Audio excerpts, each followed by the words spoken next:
بسم اللہ الرحمن الرحیم۔ السلام علیکم، ویلکم ٹو مہم کہانی۔ پلیز ناول کو لائک کر دیجیے۔ آپ میں سے بہت سے ویورز ایسے ہیں جنہوں نے ابھی تک سبسکرائب نہیں کیا، پلیز سبسکرائب کر دیجیے اور کمنٹ باکس میں اپنی رائے ضرور دیا کیجیے۔ چلتے ہیں ناول طرف۔ موت پانے کے لیے آرمی میں آیا تھا میں، کیونکہ مجھے بزدلوں کی طرح حرام کی نہیں بلکہ بہادروں والی حلال کی موت چاہیے۔ وجدان کی خواہش سعد اور شایان کو شش و پنج میں مبتلا کرنے کے لیے کافی تھی، اور اگر تمہیں محبت ہو گئی تو۔ اس سوال پر وجدان نے ایک ابرو اچکا کر شایان کو دیکھا، تو دعا کرنا کہ وہ لڑکی پہلے ہی مر جائے، ورنہ میری محبت اسے بہت بے دردی سے مار ڈالے گی۔ وجدان بے تاثر چہرے سے اپنی بات کہہ چکا تھا، جبکہ باہر کھڑی لڑکی کا معصوم سا دل وہ اپنی بات سے چکنا چور کر چکا تھا۔ وہ معصوم جسے دل و جان سے چاہنے لگی تھی، وہ اسی کی موت کا خواہش مند تھا، اور یہ بات زرش کے دل کو سینکڑوں ٹکڑوں میں بکھیر چکی تھی۔ آنسوؤں سے بھری ایک نگاہ وجدان پر ڈال کر وہ وہاں سے واپس چلی گئی۔ جانا اور شایان واپس اپنے گھر جا چکے تھے، لیکن زرش اب اتنا بھی تنہا محسوس نہیں کر رہی تھی، کیونکہ اشال اس کا بہت زیادہ خیال رکھتی۔ سب سے اچھی بات تو یہ تھی کہ اشال اشاروں کی زبان بہت اچھے سے سمجھ سکتی تھی۔ اس لڑکی نے زرش کو تنہائی کا احساس ایک پل کے لیے بھی نہیں ہونے دیا تھا، اور اب تو زرش بھی اس سے کہنے لگی تھی کہ وہ اس کی بیسٹ فرینڈ ہے۔ اچھا ایسی بات ہے تو جاؤ میرا بچہ، بیسٹ فرینڈ کے لیے ایک بڑھیا سی کافی بنا کر لاؤ، تاکہ مجھے بھی تو پتہ چلے میری فرینڈ کتنے پانی میں ہے۔ زرش نے مسکرا کر ہاں میں سر ہلایا اور جلدی سے باہر نکل گئی۔ اپنی ہڑبڑی میں اسے سامنے سے آتا وجدان بھی دکھائی نہیں دیا تھا، اسی لیے وہ بری طرح سے اس کے سینے سے ٹکرائی اور گرنے کے خوف سے اپنی آنکھیں بہت زور سے میچ گئی۔ آنکھیں کھولو، نہیں گری تم۔ وجدان کی سنجیدہ سی آواز اس کے کانوں میں پڑی تو زرش نے صرف ایک آنکھ کھول کر اسے دیکھا اور پھر گھبرا کر اس سے دور ہوئی۔ مجھے معاف کر دیں، مجھے پتہ نہیں چلا۔ زرش نے گھبراہٹ میں جلدی سے اشارہ کیا، جو وجدان کو بالکل بھی سمجھ نہیں آیا۔ کیا؟ وجدان کے سوال پر زرش مزید کنفیوز ہو گئی۔ وہ کہہ رہی ہے کہ اپنی آنکھیں کھلی چھوڑ کر چلا کرے، آپ کی تو خیر ہے، لیکن اس زوردار ٹکر سے آپ کی معصوم بیوی کی ہڈی پسلی ایک ہو جانی تھی۔ اشال نے دروازے میں کھڑے ہو کر اپنی ہی بات سنائی، جبکہ زرش مسلسل انکار میں سر ہلا رہی تھی۔ وہ نہیں چاہتی تھی کہ اس کا شوہر ناراض ہو جائے۔ ابھی بھی زرش یہ بھی نہیں جانتی تھی کہ اسے منائے تو کیسے منائے۔ کوئی بات نہیں، اور دھیان سے دیکھ کر چلا کرو، وجدان نے کوفت سے زرش کو کہا، اور اشال کو تو وہ مکمل طور پر نظر انداز کر گیا تھا، اور یہ اشال کو کہاں گوارا تھا۔ اور وہ یہ بھی کہہ رہی ہے کہ اپنا سڑیل سا ایٹیٹیوڈ کسی کو بیچ دیں، فری کی چیزیں سر پر سوار نہیں کرتے۔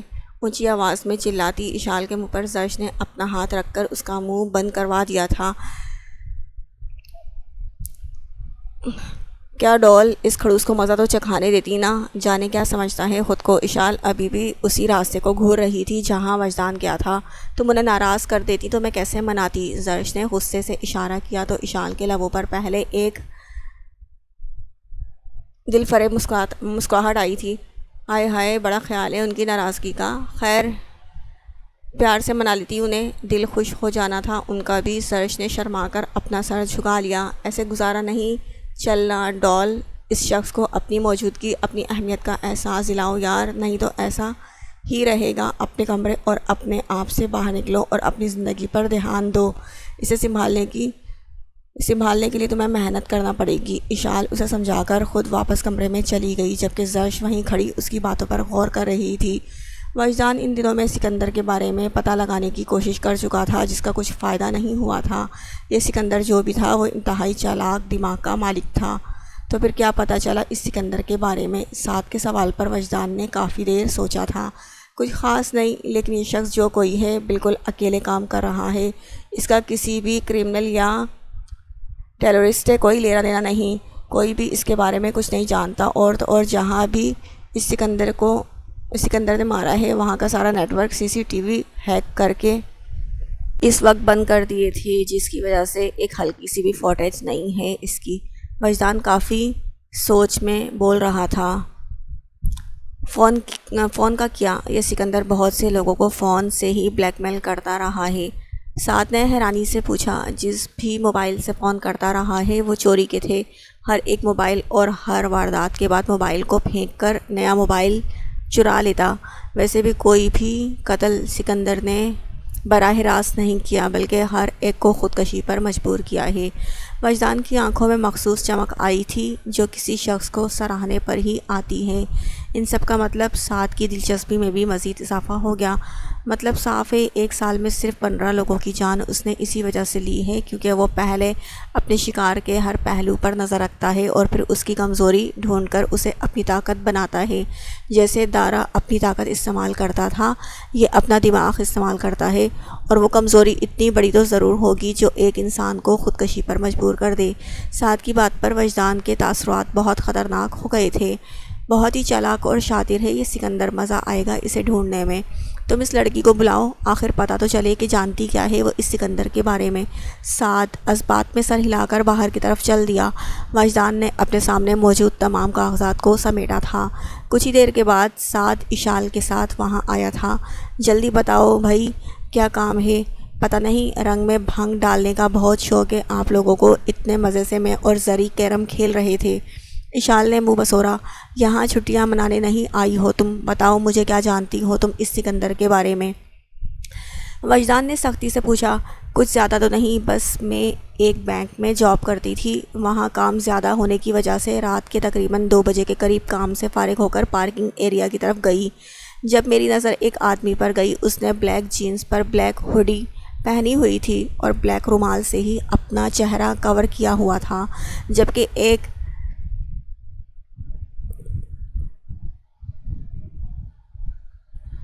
آدمی پر وہ اپنی گن تانا ہوا تھا۔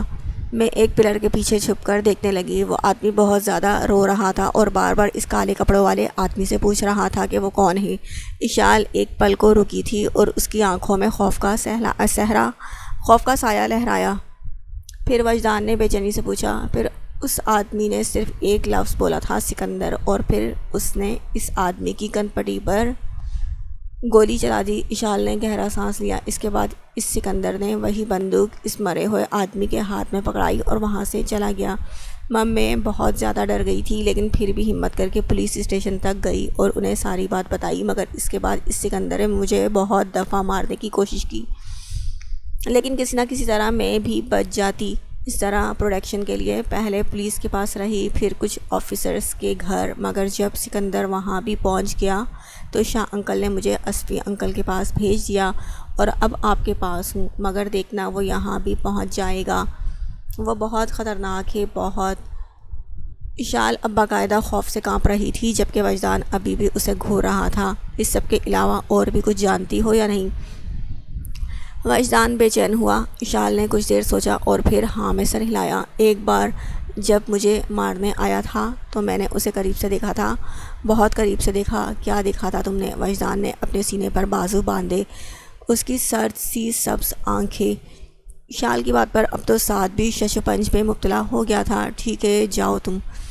وجدان کے اجازت دیتے ہی اشال وہاں سے چلی گئی تھی، مگر اب وجدان پہلے سے بھی زیادہ الجھ چکا تھا، جبکہ سعد اسے جانچتی نظروں سے دیکھ رہا تھا۔ کچھ تو عجیب تھا۔ سلمان صاحب کو صبح ہوتے ہی ان کی پارٹی کے چیئرمین کا فون آیا تھا جو کہ انہیں اسلام آباد بلا رہے تھے۔ سلمان صاحب سیاست چھوڑنا چاہ رہے تھے، لیکن اس کے لیے بھی چیئرمین سے ملنا بہت ضروری تھا۔ کیا ہوا سلمان، آپ اتنے پریشان کیوں ہیں؟ فاطمہ بیگم نے ان کے کندھے پر ہاتھ رکھ کر پوچھا۔ اسلام آباد جانا پڑے گا مجھے کچھ وقت کے لیے، چیئرمین نے بلایا ہے۔ لیکن آپ تو پارٹی چھوڑنا چاہ رہی تھے نا؟ فاطمہ بیگم پریشان ہو گئی تھی کیونکہ سلمان صاحب اس حالت میں کوئی کام نہیں دیکھ سکتے تھے، اس لیے بھی مجھے وہاں جانا پڑے گا۔ فاطمہ، اس طرح سے کام نہیں چلے گا۔ سلمان صاحب ہلکا سا مسکرائے۔ آپ اکیلے نہیں جائیں گے، میں آپ کے ساتھ چل رہی ہوں۔ نہیں فاطمہ، زرش تمہارے بنا نہیں رہ سکتی اور میں اسے یہاں سے لے کر نہیں جا رہا۔ سلمان صاحب نے دو ٹوک بات کی۔ پہلے بھی آپ نے زرش کا نکاح کروا دیا اور مجھے بس یہ کہا آپ پر بھروسہ رکھوں۔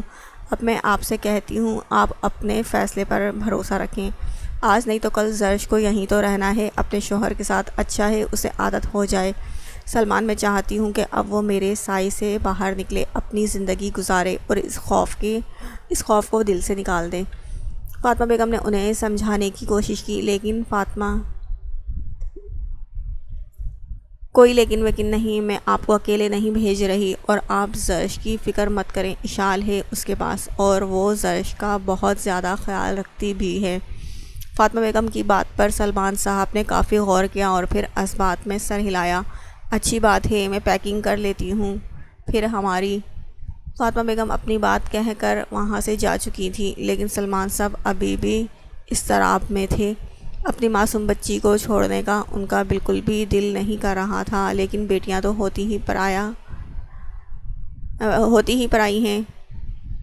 فاطمہ بیگم کی بات میں مصلحت بھی تھی۔ زرش کو اپنے خوف سے نکلنا تھا، جو کہ ان کے ہوتے ہوئے نہیں ہو سکتا تھا۔ پاک پروردگار میری بچی کو اپنے حفظ و امان میں رکھنا۔ زرش کے لیے سلمان صاحب کے دل سے دعا نکلی تھی۔ زرش چپ کر جاؤ میرا بیٹا، پلیز رونا بند کرو۔ فاطمہ بیگم زرش کو بہت دیر سے چپ کروانے کی کوشش کر رہی تھی، لیکن ان کے جانے کا سن کر زرش ان کے ساتھ چپکی روئے جا رہی تھی۔ ارے کیا ہو گیا ہے زری، میں ہوں نا یہاں، اب تم اتنی چھوٹی بچی بھی نہیں ہو، ماشاءاللہ سے شادی ہو گئی ہے، چپ کرو بس۔ اشال نے اسے کھینچ کر اپنے ساتھ لگایا، لیکن زرش کے رونے میں کوئی کمی نہیں آئی تھی۔ آنٹی آپ جائیں، میں اسے سنبھال لوں گی، آپ بالکل بے فکر ہو کر جائیں۔ زرش چپ کر جاؤ میرا بیٹا، پلیز رونا تو بند کرو نا۔ فاطمہ بیگم زرش کو بہت دیر سے چپ کروانے کی کوشش کر رہی تھی، لیکن ان کے جانے کا سن کر زرش ان کے ساتھ چپکی روئے جا رہی تھی۔ ارے کیا ہو گیا ہے زری، میں ہوں نا یہاں، اب تم اتنی چھوٹی بچی نہیں ہو، ماشاءاللہ سے شادی ہو گئی ہے، چپ کرو بس۔ اشال نے اسے کھینچ کر اپنے ساتھ لگایا، لیکن زرش کے رونے میں کوئی کمی نہیں آئی تھی۔ آنٹی آپ جائیں، میں اسے سنبھال لوں گی، آپ بالکل بے فکر ہو کر جائیں۔ ارے بس کرو اب، چپ بھی کر جاؤ۔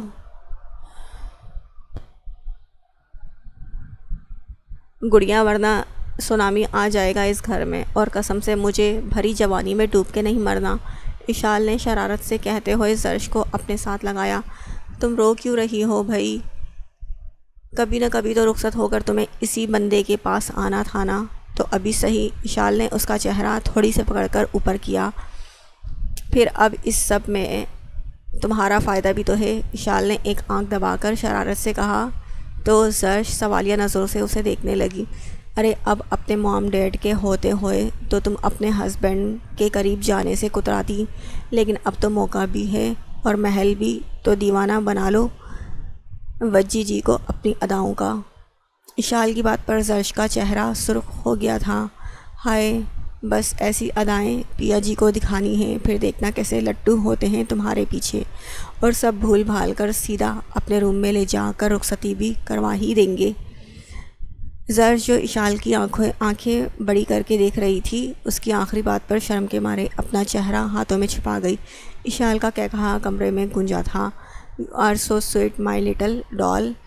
اشال نے زرش کو اسی طرح سے شرماتے دیکھ کر کہا اور خود باہر کی طرف چل دی۔ ابھی وہ کچھ قدم ہی چلی تھی جب وہ بری طرح سے ایک چٹان کی مانند شخص سے ٹکرائی۔ اوف، اندھے ہو گئے ہیں کیا ایجنٹ جی، اور سینہ ہے یا کمرشل بورڈ ہے، اوف سر پھاڑ دیا ہے میرا۔ ساتھ پر نظر پڑتے ہی اشال شروع ہو گئی تھی، قصور تمہارا اپنا ہے، دھیان موبائل سے ہٹا کر چلو نا۔ ساتھ نے اپنے کمرشل بورڈ کی مانند چھاتی پر بازو باندھ کر کہا، مجھ پر الزام مت لگائیں، اب آپ خود کی کہیں پہ نگاہیں اور کہیں پہ نشانہ ہے اور کہہ مجھے رہے ہیں۔ ساتھ نے حیرانی سے پوچھا، ڈونٹ یو ڈیئر۔ اشال کے بتانے پر نہ چاہتے ہوئے بھی ساتھ کی ہنسی چھوٹ گئی۔ تم کوئی بات سیدھی طرح سے بھی کرتی ہو؟ ساتھ نے شرارت سے پوچھا۔ ہاں، بہت سی باتیں ہیں جو میں صاف سیدھی طرح کہہ دیتی ہوں، اشال نے بہت معصومیت سے کہا۔ وہ کیا؟ جیسے کہ آپ میرے خیال میں اس دنیا کے سب سے نکمے ایجنٹ ہیں، جس کو کوئی کام نہیں، صرف گھر رہ کر کھانا پکاتا ہے یا مجھے پٹانے کی کوشش کرتا ہے، لیکن اشال کسی سے نہیں پٹ سکتی، آئی سمجھ، اسی لیے آپ کی یہ گھر لڑکیوں والی ٹکرانے کی کوشش بیکار ہے۔ ساتھ حیرت سے منہ کھولے اسے دیکھ رہا تھا۔ یہ خوش فہمی تمہیں کس نے ڈال دی کہ میں تمہارے جیسی مکھی کو پٹانے کی کوشش کر رہا ہوں؟ ساتھ نے اس کے چشمے کی اور میں جھیل جیسی ہری آنکھوں کو دیکھ کر کہا، کرونا وائرس نے اشال اتنا کہہ کر اپنی پونی جھلاتی وہاں سے چلی گئی تھی، جبکہ ساتھ تو صرف مٹھیاں کستا رہ گیا تھا تیکھی مرچی۔ زرش کا موڈ بہت زیادہ خراب تھا۔ فاطمہ بیگم اور سلمان صاحب کا اس طرح سے چلے جانا اسے بالکل بھی اچھا نہیں لگ رہا تھا۔ اسی غم میں زرش نے کچھ کھایا بھی نہیں تھا۔ سلمان صاحب کا جانا ضروری تھا اور فاطمہ بیگم بھی انہیں تنہا نہیں چھوڑنا چاہتی تھی، لیکن کم از کم وہ زرش کو اپنے ساتھ تو لے جا سکتی تھی نا۔ بھلا زرش کا یہاں رہنا ضروری تھا؟ زرش کو اس وقت سب سے زیادہ غصہ اسی بات کا تھا جس کی وجہ سے اس نے کھانا بھی نہیں کھایا تھا۔ ہے مائی لٹل ڈال، واٹس گوئنگ آن؟ زرش اشال کی چہکتی ہوئی آواز پر چونک کر اسے دیکھنے لگی، جو کہ ہاتھ میں ایک ٹرے پکڑے کمرے میں داخل ہوئی تھی۔ چلو جلدی سے اب کھانا کھا لو، تمہیں پتہ ہے وہ ایج ساتھ جی اپنے ہاتھوں سے پکایا ہے اور کمال مزے کا ہے۔ اشال مسلسل بولتے ہوئے فرائیڈ رائس پلیٹ میں نکال رہی تھی۔ ویسے اتنے غریب تو نہیں ہیں وہ لوگ، مگر پھر بھی گھر میں ایک بھی میڈ نہیں ہے، سارا کام خود ہی نپٹا لیتے ہیں۔ سچی مانو یا نہ مانو، مجھے تو حد درجہ کنجوس لگتے ہیں دونوں۔ اشال کی بات پر نہ چاہتے ہوئے بھی زرش کے لبوں کو ایک مسکراہٹ نے چھوا تھا۔ اشال پل بھر میں اس کا بگڑا ہوا موڈ ٹھیک کرنے میں کامیاب ہو گئی تھی۔ بس دیکھا، ایسے ہی ہنستے مسکراتے ہوئے اچھی لگتی ہو تم میری چھوٹی سی گڑیا۔ چلو اب تم مجھے یہ بتاؤ کہ تم یہاں رہنے سے اتنا گھبرا کیوں رہی ہو؟ بھائی تمہارے اپنے ذاتی شوہر کا گھر ہے، تمہیں تو یہاں حکومت کرنی چاہیے، نہ کہ اس طرح سے کمرے میں بیٹھ کر منہ بسورنا چاہیے۔ اشال نے پلیٹ زرش کے سامنے رکھی تھی اور پھر خود بھی اس کے پاس بیٹھ کر بولنا شروع ہو گئی۔ میں کبھی کہیں بھی اپنی امی کے بغیر نہیں رہی نا، اس وجہ سے۔ زرش نے اشارہ کیا تو اشال نے اپنی آنکھوں کو پھیر لیا۔ یہ تو بالکل ایک چھوٹی سی وجہ ہے ڈال، بات کچھ اور ہے جو تم مجھ سے چھپا رہی ہو۔ اب جلدی سے بتاؤ مجھے، ورنہ ناراض ہو جاؤں گی اور پھر ان کھڑوس لوگوں کے سہارے رہنا تم۔ اشال نے مصنوعی غصے سے کہا تھا، لیکن پھر بھی زرش اپنی بہت اچھی دوست کو پریشانی سے دیکھنے لگی۔ وہ بالکل بھی اپنی دوست کی ناراضگی برداشت نہیں کر سکتی تھی، اسی لیے کافی دیر سوچنے کے بعد زرش نے اپنے ہاتھ اٹھائے تھے۔ وہ وجدان کو میں اچھی نہیں لگتی، اسی لیے میں ان کے سامنے نہیں جانا چاہتی۔ زرش کی بات پر اشال نے اسے پریشانی سے دیکھا۔ پہلی بات کہ تمہیں ایسا کیوں لگا کہ وہ آدمی تمہیں پسند نہیں کرتا، اور دوسری بات میٹر یہ نہیں کرتا کہ وہ تمہیں پسند کرتا ہے یا نہیں، میرے لیے میٹر یہ کرتا ہے کہ وہ تمہیں کیسا لگتا ہے۔ اشال کے سوال پر زرش نے شرمیلی سی مسکان کے ساتھ اپنا سر جھکایا تھا۔ زرش تو اس سبز آنکھوں والے فرشتے کو ہمیشہ سے اپنے معصوم دل میں رکھتی تھی، اور اب نکاح جیسے پاکیزہ بندھن میں بندھنے کے بعد وہ شخص اب اس دل پر اپنی حکومت کا جھنڈا گاڑ چکا تھا۔ ارے واہ، ان کے تو ذکر پر ہی تمہارا چہرہ گلاب ہو گیا ہے۔ اشال نے اس کے گال پر چٹکی کاٹتے ہوئے کہا۔ میری بات سنو دھیان سے، اول تو جیسا تم سوچ رہی ہو نا ویسا کچھ بھی نہیں ہے۔ وجدان بھائی کے پاس کوئی وجہ ہی نہیں ہے تمہیں ناپسند کرنے کی۔ ارے انہیں تو شکرانے کے نفل پڑھنے چاہیے، اتنی پیاری سی ڈال ملی ہے انہیں، اور اگر کسی وجہ سے تمہیں ناپسند کرتے بھی ہیں نا تو تمہیں اسی وجہ کو دور کرنا ہوگا ضری، اس آدمی کو خود سے پیار کرنے پر مجبور کرنا ہوگا، اور یہ سب تم اس کمرے میں بیٹھ کر نہیں کر سکتی۔ اشال نے اسے بہت پیار سے سمجھایا، جبکہ زرش بھی بہت دیر تک اس کی باتوں پر غور کرتی رہی تھی۔ ہاں وہ چاہتی تھی کہ اس کا شہزادہ اس سے محبت کرے، بالکل جس طرح شایان جانا سے کرتا ہے، بالکل جیسے عثمان ہمنا کو چاہتا ہے۔ ہاں نا زرش اپنی سب کمیوں کے باوجود یہ سب پانا چاہتی تھی، تو پھر مجھے کیا کرنا چاہیے؟ زرش نے جلدی سے اشال سے پوچھا، جبکہ جواب میں اشال ایک دل فریب سی مسکراہٹ کے ساتھ اسے دیکھنے لگی۔ فی الحال تو یہ چاول کھاؤ، اس کے بعد وہ کرتی جانا جو میں تمہیں کہہ رہی ہوں، اور پھر دیکھنا کس طرح سے محبوب آپ کے قدموں میں ہوگا، یہ بنگالی بابا اشال کا وعدہ ہے بچہ۔ اشال نے ایک ہاتھ اوپر کر کے کہا تو زرش ہنس دی، اسے اشال پر پورا بھروسہ تھا۔ زرش نے سوچ لیا تھا کہ اب وہ مزید ڈر کر اندر کمرے میں چھپنے والی لڑکی نہیں بنے گی، بلکہ وہ اپنے حصے کی خوشیوں اور محبتوں کا مطالبہ اپنی قسمت سے کرے گی، کیونکہ وہ زرش کا حق ہے جسے وہ حاصل کر کے رہے گی۔ وجدان کی نظر اپنے سامنے موجود کاغذات پر تھی۔ سکندر اس کی سوچ سے بھی زیادہ چالاک نکلا تھا۔ وجدان کافی کوششوں کے باوجود سکندر کے بارے میں کچھ بھی پتہ نہیں لگا سکا تھا۔ یہ بات اسے غصہ دلا رہی تھی۔ آخر کون تھا یہ سکندر، اور خود کو اتنا بڑا راز کیوں بنا رہا تھا؟ وجدان کو ان سوالوں کے جواب جاننے تھے جو وہ آرمی کی بتائی ہوئی حدود میں رہ کر نہیں کر پا رہا تھا۔ تم ایک ایسی آگ و خان جو دنیا کو جلا سکتی ہے مگر کسی کی غلامی میں رہے گی تو بجھ جائے گی۔ ایک پرانے دوست کے الفاظ اس کے کان میں گونجے تھے۔ یہ سکندر بھی تو وجدان جیسا ہی تھا، ایک آگ، اور یہی چیز تو اسے دلچسپ بنا رہی تھی۔ ان سب کاغذات اور ثبوتوں کو واپس خفیہ جگہ پر رکھ کر وجدان نے اپنا رخ دروازے میں لگے پل کی طرف کیا اور اپنی شرٹ اتار کر پل کے ساتھ لٹک کر اچانک سے ایک ہلکی سی آواز کے ساتھ کمرے میں کسی کی موجودگی کا احساس ہوا تو وجدان اس پل سے اتر کر خاموشی سے کھڑا ہو گیا۔ دروازے سے پیچھے ایک ہلکی سی آواز سنائی دینے پر وجدان اپنی پسٹل نکال کر دبے پاؤں سے اس طرف چل پڑا۔ اس نے دروازے کے ایک پٹ کو بند کر کے اس کے پیچھے چھپے وجود کو گلے سے تھام کر اپنی پسٹل اس پر تانی تھی۔ وہ نازک سا وجود پل بھر میں خوف کے مارے سہم کر جم گیا تھا اور کانچ سی آنکھوں میں ڈر کے مارے نمی اتر آئی تھی۔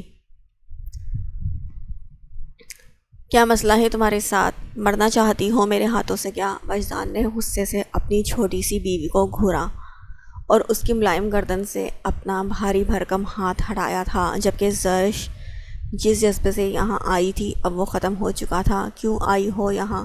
وجدان کے چہرے پر بیزاری تھی جو کہ زرش کے دل کو تیر کی طرح لگی تھی، مگر پھر بھی وہ ڈٹی رہی اور اشال کے کہی بات پر عمل کرنے لگی۔ مجھے بھوک لگی ہے اور فریج میں کھانے کے لیے کچھ بھی نہیں ہے۔ بہت ہمت کر کے زرش نے اشارہ کیا۔ کیا مطلب کچھ بھی نہیں ہے؟ ساتھ نے جو ڈنر بنایا تھا وہ کہاں گیا؟ وجدان نے حیرت سے پوچھا تو زرش نے جواب میں اپنے کندھے اچکا دیے۔ حالانکہ اشال کی اسی چالاکی کے بارے میں وہ جانتی تھی کہ سارا کھانا اسی نے غائب کیا تھا اور پھر زرش کو وجدان کے پاس بھیج دیا۔ اچھا آؤ میں دیکھتا ہوں۔ زرش نے مسکراتے ہوئے اسبات میں سر ہلایا اور پھر انتہائی خوشی کے ساتھ وجدان کے پیچھے کچن میں چلی آئی تھی۔ تمہیں کچھ بنانا آتا ہے؟ وجدان کا سوال ختم ہونے سے پہلے ہی زرش نے نام سر ہلایا۔ وجدان نے ایک گہرا سانس بھرا، جیسے کہ خود پر ضبط باندھ رہا ہوں۔ ٹھیک ہے تم بیٹھو، میں کچھ کرتا ہوں۔ زرش فوراً سے کرسی پر بیٹھ گئی۔ وجدان نے نوٹس کیا تھا کہ وہ بہت آسانی سے ہر بات مان جاتی ہے۔ اس کے علاوہ وہ بہت ہی زیادہ معصوم اور ڈرپوک بھی ہے۔ سب سے بڑھ کر وہ کمزور ہے، بہت زیادہ کمزور، اور کمزوری سے وجدان کو سخت چڑ تھی۔ وجدان جتنی دیر کچن میں کام کرتا رہا تھا، زرش اپنی چھوٹی سی تھوڑی کے نیچے ہاتھ رکھ کر اسے دیکھتی رہی تو وہ تو اس بات میں خوش تھی کہ اس کے مسیحا کو اس کی بھوک کی فکر ہے۔ یہ لو اپنا کھانا اور براہ مہربانی اب مجھے گھورنا بند کرو۔ وجدان نے آملیٹ اور ٹوسٹ اس کے سامنے رکھا۔ میں آپ کو گھور نہیں رہی تھی بلکہ دیکھ رہی تھی کہ آملیٹ کیسے بناتے ہیں۔ زرش نے آہستہ سے اشارہ کیا کیونکہ وہ جانتی تھی تیزی سے کیا اشارہ وجدان کو سمجھ میں نہیں آتا۔ میں تمہارا کوکنگ شو نہیں سمجھی، اپنی آنکھیں محدود رکھا کرو۔ وجدان اتنا کہہ کر وہاں سے جانے لگا۔ زرش اسے اپنے پاس روکنا چاہتی تھی۔ جب اسے کچھ سمجھ نہیں آیا تو آملیٹ کا ٹکڑا منہ میں ڈال کر زور زور سے کھانسنے لگی۔ اس کی بڑھتی سانسوں کی آواز سن کر وجدان تیزی سے مڑا۔ اس کے پاس آ کر اس کی پیٹھ تھپتھپانے لگا۔ آرام سے کھاؤ، کوئی چھین نہیں رہا تم سے۔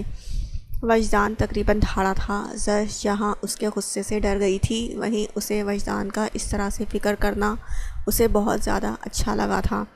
سوری، پلیز آپ میرے پاس بیٹھ جائیں۔ زرش نے آہستہ سے پاس بیٹھنے کا اشارہ کیا۔ وجدان بیٹھنا تو نہیں چاہتا تھا، لیکن اگر پھر سے ایسا کچھ ہو جاتا تو وہ شایان کو کیا جواب دیتا کہ اس کی ڈرپوک سی سالی کھانا کھاتے ہوئے مر گئی؟ یہ بہت مزے کا ہے۔ زرش نے اشارہ کر کے آملیٹ کھانا شروع کر دیا۔ وجدان چاہتے ہوئے بھی نگاہیں اس پر سے ہٹا نہیں پا رہا تھا۔ کیا تھی وہ لڑکی؟ کیوں وہ اس سے اس طرح سے نرمی کرنے پر مجبور کر رہی تھی؟ اسے کمزور، ہاں یہی تو تھی وہ ایک کمزوری۔ وجدان نے ضبط سے اپنی مٹھیاں کسی تھیں، جبکہ اس معصوم کے لیے تو یہی کافی تھا کہ اس کا مسیحا اس کے پاس بیٹھا تھا۔ زرش نے مسکراتے ہوئے آملیٹ کا چھوٹا سا ٹکڑا کانٹے سے لگا کر وجدان کی طرف بڑھایا، جسے وجدان نے سختی سے ہاتھ مار کر گرایا تھا۔ اپنی حد میں رہو، نفرت ہے مجھے ان چوری حرکتوں سے۔ جانتا ہوں تم کم عمر ہو، لیکن اس کا ہرگز یہ مطلب نہیں کہ اس قسم کی بے حیائی کرتی پھرو۔ آخری بار سمجھا رہا ہوں، اپنی حد میں رہو، ورنہ میں نے اپنے طریقے سے بتایا تو اچھا نہیں ہوگا۔ وجدان نے یہ سب بہت آہستہ سے کہا تھا، لیکن اس کے لہجے کی سختی اور بے انتہا کی بے رخی اس معصوم کا دل چیر گئی تھی۔ زرش نے شرمندگی سے سر جھکا کر اثبات میں سر ہلایا اور گلے میں موجود آنسوؤں کے گولے کو واپس دھکیلنے لگی۔ ایک آخری نگاہ اس پر ڈال کر وجدان وہاں سے چلا گیا تھا۔ کب سے قید آنسوؤں کو آزادی بخش دی گئی تھی۔ سعد اپنے کمرے کی طرف مڑا تو اس کی نظر لاؤنج میں سے آتی ہلکی سی روشنی پر پڑی۔ تجسس کے مارے سعد کے قدم آہستہ سے لاؤنج کی طرف بڑھے تھے۔ ان دونوں کے اپارٹمنٹ کی سیکیورٹی کافی سٹرونگ تھی، وہاں کسی کا بھی باہر سے آنا مشکل تھا، مگر پھر بھی سعد کا ہاتھ بے ساختہ طور پر اپنی گن کی طرف بڑھا تھا، مگر تھوڑا آگے بڑھتے ہی وہ صوفے پر بیٹھ کر اپنا ٹیب استعمال کرتی اشال کو پہچان چکا تھا۔ لیکن اس وقت وہ یہاں کیا کر رہی تھی؟ سعد آہستہ سے اس کے پیچھے گیا تو اس کا پارا ہائی ہو گیا۔ پاگل لڑکی، رات کے 2 بجے کانوں میں ہینڈ فری لگا کر پب جی کھیلنے میں مصروف ہو؟ یس یس گوڈ یو مین۔ اشال نے دانت پیستے ہوئے 2 پلیئرز کو مار گرایا۔ سعد نے اس کے کندھے پر ہاتھ رکھا تو اشال نے چلاتے ہوئے وہ ٹیبلٹ سیدھا سعد کے سر میں دے مارا۔ پاگل ہو گئی ہو کیا؟ سعد سر پکڑ کر غصے سے چلایا۔ پاگل تو آپ ہو گئے ہیں ایجنٹ جی، جان نکال دی میری، مجھے لگا سکندر بھائی صاحب یہاں بھی پہنچ گئے ہیں میری گیم اوور کرنے کے لیے۔ اشال نے بھی بالکل اسی کی طرح غصے سے چلا کر کہا اور پھر سے اپنی ٹیپ کو دیکھا جہاں پر اس کا پلیئر اب مر چکا تھا۔ یار کیا کیا آپ نے؟ جیتنے والی تھی میں۔ اور اشال نے دوبارہ اپنی ٹیپ سے سعد کے سر کا نشانہ بنایا تھا، مگر اس مرتبہ سعد نے اس کا ہاتھ ہوا میں ہی تھام لیا تھا۔ اس چشمے سے خوش نہیں ہو کیا جو اس کا نمبر بڑھانے پر تلی ہوئی ہو؟ کچھ تو اپنی آنکھوں پر رحم کرو، پہلے ہی چھوٹے سے منہ پر یہ بڑا سا چشمہ لگا کر شہد کی مکھی لگتی ہو، بس 2 پروں کی کمی ہے۔ سعد نے شرارت سے اس کے چشمے کا مذاق بنایا۔ اوہ اچھا، اپنا چہرہ دیکھا ہے، گرین کلر لگا لیں تو کرونا وائرس لگیں گے۔ اشال نے بھی اینٹ کا جواب پتھر سے دیا تھا، لیکن سعد نے اسے نظر انداز کر کے اپنی توجہ اس کے ٹیپ پر مرکوز کی تھی۔ اب پتہ چلا کہ اس سکندر کو تمہارے بارے میں انفارمیشن کہاں سے ملتی ہے؟ تم یہ ٹیکنالوجی جو ساتھ رکھتی ہو اور وہ اس کے ذریعے تمہیں ٹریک کرتا ہے۔ پاگل لڑکی، سعد نے اسے بتانا ضروری سمجھا۔ اشال نے جلدی سے اپنا ٹیپ سینے سے لگایا۔ سکندر کے ہاتھوں سے شاید میں مر جاؤں گی، لیکن اس ٹیبلٹ اور موبائل وغیرہ فون کے بغیر ضرور مر جاؤں گی۔ اشال کے ڈرامائی انداز پر سعد کا کہا بلند ہوا تھا۔ اشال نے بھی شرارت سے اسے دیکھا تھا، مگر پھر اچانک اس کی نظر زرش پہ پڑی جو کہ روتے ہوئے اپنے کمرے کی طرف جا رہی تھی۔ لو ہو گیا پنگا۔ سعد کو کچھ بولنے کا موقع دیے بغیر ہی اشال زرش کے پیچھے چلی گئی تھی، جبکہ سعد ابھی بھی اس کی باتوں پر مسکرا رہا تھا۔ عربی رات کے اس پہر بھی سونے کے بجائے اپنے گھٹیا کاموں میں مصروف تھا۔ اس کے آدمیوں کی نگرانی میں باہر کے ملکوں سے ڈرگز ہماری نوجوان نسل کو برباد کرنے کے لیے ملک میں لائی جا رہی تھی۔ سر مجھے آپ سے بات کرنی تھی۔ فیض دروازے میں کھڑے ہو کر اجازت مانگنے لگا۔ سر سلمان صاحب کا پتہ چل گیا ہے، وہ اسلام آباد اپنی پارٹی کے چیئرمین کے پاس گئے ہیں۔ پہلے بھی ہم نے عثمان ملک اور اس کی بیوی کو اٹھانے کی مکمل کوشش بھی کی، لیکن یہ عثمان کافی چالاک انسان ہے۔ عربی کے لبوں پر وہی مخصوص خطرناک سی مسکان آئی۔ سلمان صاحب کو یہاں لاؤ، وقت آ گیا ہے ہماری ملاقات ہو جائے۔ فیض اس بات میں سر ہلا کر چلا گیا۔ بہت ہو گیا چوہے بلی کا کھیل۔ سلمان صاحب اب آپ مجھے خود ہی اپنی بیٹی کا پتہ بتائیں گے، ورنہ اپنی بات نکلوانے کے بہت سے طریقے پتہ ہیں مجھے۔ عربی نے اپنے دانت کچکچائے۔ تیار رہنا میرے سنہری پھول، جلد ہی ملاقات ہوگی۔ امید ہے تم مجھے نہیں بھولی ہوگی۔ آخرکار میں نے تمہیں بھولنے کے قابل چھوڑا بھی کہاں ہے؟ عربی کا چہرہ شیطانی چمک سے چمک رہا تھا۔ ماضی الفاظ بہت زیادہ خوش تھے۔ ایک تو ان کی زندگی کو ان کے دونوں بیٹوں سکندر اور رومان نے حسین بنا دیا تھا، اور دوسرا ان کی کنسٹرکشن کمپنی کو گورنمنٹ نے بہت بڑا پل بنانے کا کانٹریکٹ دیا تھا۔ تو کیا آپ کو گورنمنٹ کانٹریکٹ سے کوئی فائدہ ہوگا؟ گورنمنٹ کے کانٹریکٹ سے کوئی فائدہ ہوگا؟ شاہانہ نے ان کی خوشی کو دیکھتے ہوئے پوچھا۔ نہیں شاہانہ، بات میرے فائدے کی نہیں ہے، بات لوگوں کی سہولت اور ہمارے ملک کے معیار کی ہے۔ تم دیکھنا، ایسا پل بناؤں گا جو کہ ہمارے ملک والوں کو صرف دوسرے ملکوں میں دیکھنے کو ملتا ہے، اور پھر اس سے لوگوں کو بہت زیادہ سہولت بھی تو ہوگی۔ الفاظ تو اپنے ذہن میں سارا نقشہ ہی بنا چکے تھے۔ بابا وہ دیکھیں سکندر کیا کر رہا ہے۔ 13 سالہ رومان کمرے میں بھاگتے ہوئے آیا اور منہ بسور کر کہنے لگا، ایسا کیا کر دیا اب اس لڑکے نے؟ شاہانہ بھاگتے ہوئے باہر گئیں تو الفاظ اور رومان بھی ان کے پیچھے چل دیے۔ باہر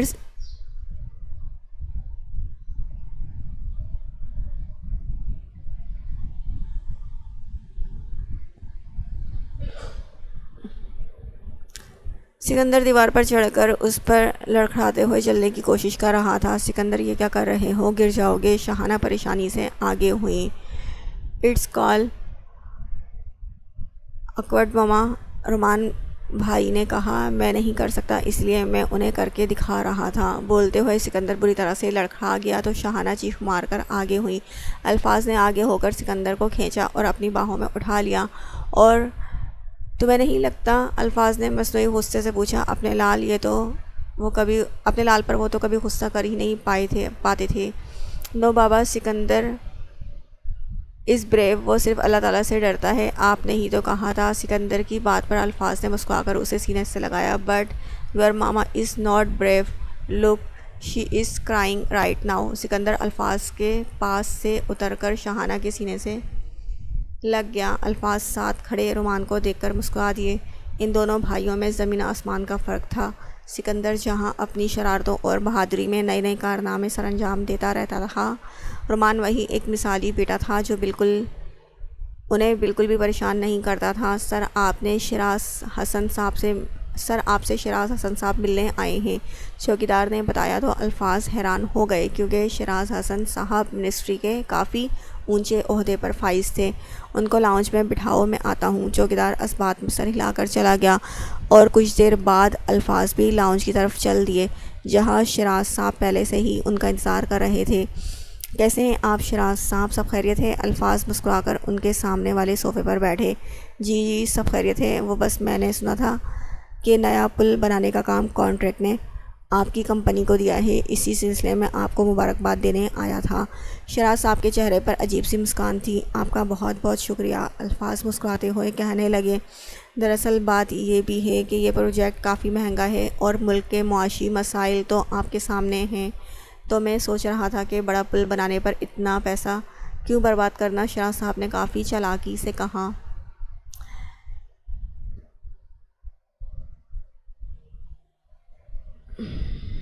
پیسہ برباد کرنے والی تو کوئی بات نہیں، اس پل سے عوام کو کافی سہولت فراہم ہو جائے گی، الفاظ نے سمجھانے والے انداز میں کہا۔ نہیں آپ میری بات سمجھے نہیں، میرے کہنے کا مطلب یہ ہے کہ ہم اتنا پیسہ کیوں لگائیں اس پل پر، ہم تھوڑا بھی تو لگا سکتے ہیں۔ تھوڑا سستا میٹیریل استعمال کیا جائے گا تو لاگت خود بخود کم ہو جائے گی، پھر باقی کا جو پیسہ بچے گا اسے آپس میں بانٹ لیں گے، اس طرح گورنمنٹ بھی خوش، عوام بھی خوش اور ہمارا بھی فائدہ ہو جائے گا۔ شیراز صاحب نے دل فریب مسکراہٹ کے ساتھ کہا، یعنی آپ مجھے کرپشن کرنے کا کہہ رہے ہیں؟ ارے کرپشن کیسی، الفاظ صاحب اسے پروفٹ کہتے ہیں۔ شیراز صاحب نے مسکرا کر ایک چیک الفاظ کی طرف بڑھایا۔ الفاظ نے پہلے کروڑوں کی قیمت کے اس چیک اور پھر شیراز صاحب کو دیکھا۔ آپ کو پتہ ہے نا کہ سستا مٹیریل یوز کرنے سے پل بھی گر سکتا ہے اور اس پل کو بہت بڑے دریا پر بنایا جائے گا، اندازہ ہے آپ کو کہ یہ کتنا خطرناک ہو سکتا ہے؟ الفاظ نے انہیں پوری معلومات دی۔ تو اس بات کی کیا گارنٹی ہے کہ مہنگا مٹیریل استعمال کرنے سے پل نہیں گرے گا؟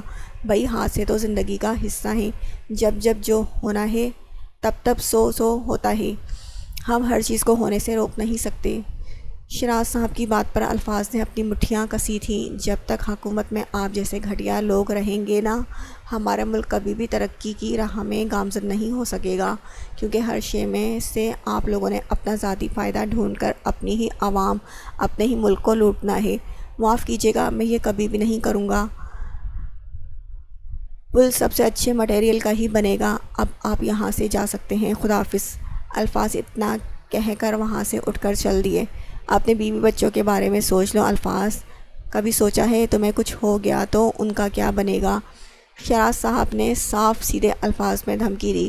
وہی بنے گا شیراز صاحب جو اللہ کو منظور ہوگا، اور ویسے بھی ابھی آپ نے ہی تو بتایا ہے جب جب جو ہونا ہے تب تب سو ہوتا ہے، تو پھر میں کیا ڈروں؟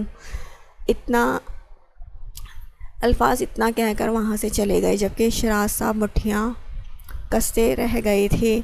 تم نے اچھا نہیں کیا الفاظ، بالکل بھی اچھا نہیں کیا، اتنا کہہ کر شیراز صاحب بھی غصے کے عالم میں وہاں سے چلے گئے تھے۔